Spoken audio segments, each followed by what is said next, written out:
Hi friends, today we'll see about a topic in electrochemistry called Nernst Equation.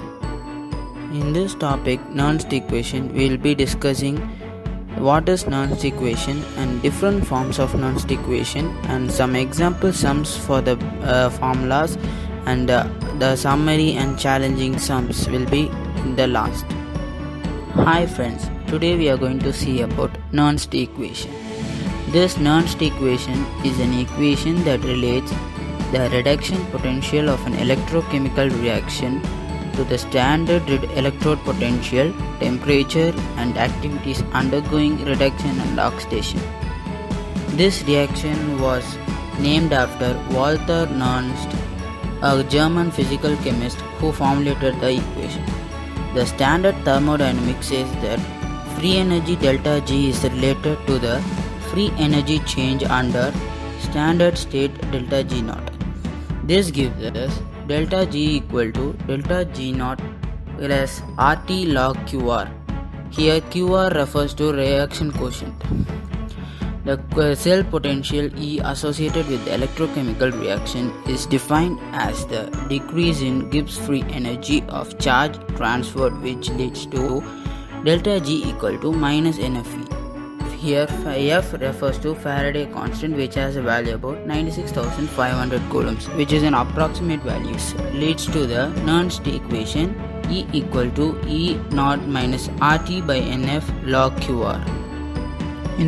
Here there is a major formula in the center, which is the parent formula for Nernst equation. This formula is subdivided into 4 formulas as shown in the figure. These 4 subdivided formulas can be used for finding the units as shown in the figure. In this question, the cell reaction and E naught of the cell is been given and we have to find the E cell of the reaction. First, we have to find the half cell reaction for the above cell reaction to find the number of electrons transferred between them.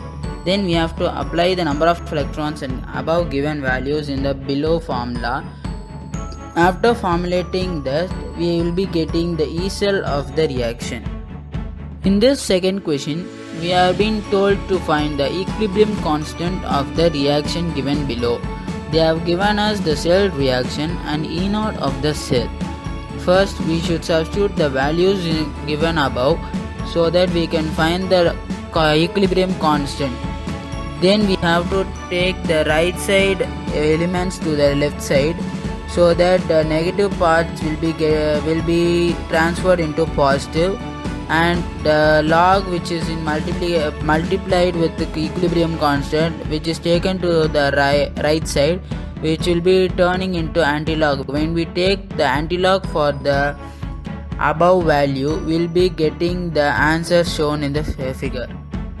Here in this third question, they have told us to find the standard Gibbs free energy for the given reaction, and they have given us the standard cell EMF of the Daniell cell is 1.1 volts, that is the E naught cell equal to 1.1 volts. First, we have to do the half cell reaction for the above given reaction to find out the number of electrons transferred between them, and we know the value of Faraday F equal to 96,500 coulombs. And if we substitute all these values in the above given formula, we can be able to find the delta G naught, that is the standard Gibbs free energy for the reaction. Okay friends, now we will recall the topic which we studied in the before slides. First, the Nernst equation is an equation that relates the reduction potential of an electrochemical cell, and this Nernst equation was named after Walther Nernst, and the free energy delta G is related to standard state delta G naught and gives us a formula delta G equal to delta G naught plus RT log QR, and these all leads to the formula E equal to E naught minus RT by NF log QR. And also we saw some different formulas on the parent Nernst equation. Okay friends, I think now you have learned how to solve the problems based on this Nernst equation. So here there are 2 problems for you to solve. Try them.